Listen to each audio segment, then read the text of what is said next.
সেটা হচ্ছে দেখেন রেড জুলাই বেসিক্যালি এতদিন কি করে আসছে। আমরা মূলত যখন শুরু করি তখন থেকে আমাদের একটি প্ল্যান ছিল, সেই প্ল্যানটা এরকম যে সকল জুলাই যোদ্ধা হারিয়ে গেছে আমরা তাদেরকে ফাইন্ড আউট করবো, যাদের ছবি ভাইরাল হয়নি আমরা তাদেরকে ভাইরাল করব, যারা প্রান্তিক পর্যায়ে লিডিং পজিশনে ছিল কিন্তু তাদেরকে বিভিন্ন সময় মাইনাস করা হয়েছে।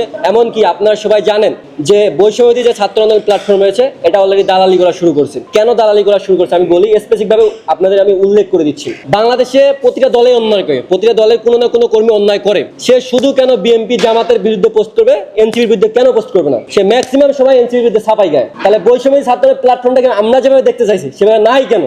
সেই জায়গা থেকে রেড জুলাই যখন এই কথাগুলো বলতে যাচ্ছে তখন তারা একটা এসে কমেন্ট করে দিয়েছে বা তারা পুরোপুরি এটাকে বিভ্রান্তি করতে চাচ্ছে যে আসলে রেড জুলাই কারো ছাপাই গাচ্ছে। কিন্তু আমরা স্পেসিফিকভাবে বলতে চাই, আমরা যখন এনসিপির বিরুদ্ধে পোস্ট করি, এনসিপির কোনো কর্মকাণ্ড খারাপ হচ্ছে যখন তাদের আমরা সেটা তুলে ধরি তখন তারা এই কথাগুলো এসে বলে। যখন আমরা বিএনপি জামাতের বিরুদ্ধে বলি তখন তারা এই কথাগুলো আমাদেরকে বলে না। এই জায়গাতে আমরা একটা জিনিস বলতে চাই যে বৈষম্য ছাত্রকে আমরা যেভাবে দেখতে চাই যে চাটাচাটির কর্মকাণ্ড বাদ দেন। যদি প্রকাশ করতে হয় সবার বিরুদ্ধে প্রকাশ করুন, সবার অন্যায় তুলে ধরুন। যদি প্রকাশ করতে না হয় কারো করবেন না। আপনাদের যদি কলিজায় ভয় থাকে যে এনসিপি আমাদেরকে চাপাবে তাহলে আপনাদের কারো বিরুদ্ধে পোস্ট করার প্রয়োজন নেই। একটা দলের বিরুদ্ধে কোনো পোস্ট করবেন না। আপনারা শুধু আওয়ামী লীগের বিরুদ্ধে পোস্ট করেন, সমস্যা নেই। যদি বিএনপি জামাতের বিরুদ্ধে পোস্ট করতে হয় তাহলে আপনাকে এনসিপির বিরুদ্ধে পোস্ট করতে হবে, এটা মাথায় রাখবেন। আর যদি আপনারা তা না পারেন তাহলে আমরা বলছি রেড জুলাই ওপেন ফ্লোরে ওপেন চ্যালেঞ্জ দিচ্ছি, রেড জুলাই এগুলো সব ওপেন করবে, যা যাবে আমাদের উপর দিয়ে যাবে। এটুকু সে আপনার মাথায় রাখবেন। এবং রেড জুলাই আবারও বারবার বলতেছি, রেড জুলাই একক কোনো গোষ্ঠীর নয়।